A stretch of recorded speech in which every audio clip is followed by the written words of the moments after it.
Determine whether U and V are orthogonal, parallel, or neither. So orthogonal, two vectors are orthogonal if they meet or if the angle between them is 90 degrees, right? The check that we have for orthogonal is that the dot product equals 0. And that comes from our formula. The cosine of theta equals U dotted with V divided by the magnitude of U times the magnitude of V. Which if I solve that for the dot product,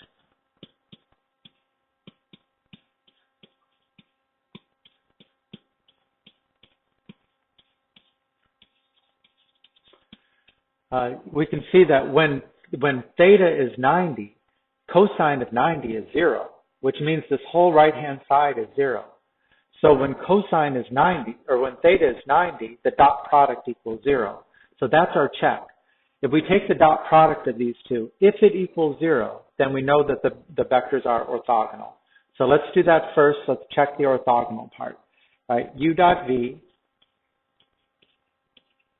equals 8 times negative 2 plus 4 times negative 1, which is negative 20.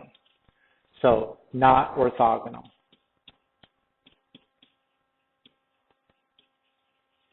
Okay?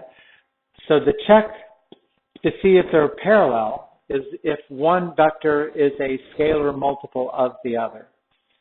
So what I would do is check to see, I mean, you could really just set up the proportions, right? Is 8 over negative 2, is that the same as 4 over negative 1?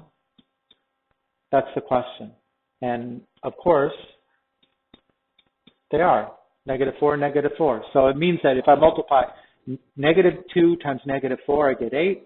If I do negative 4 times negative 1, I get 4. So yeah, they're scalar multiples of each other. So you say parallel. Right? If it failed that check too, then we would say neither.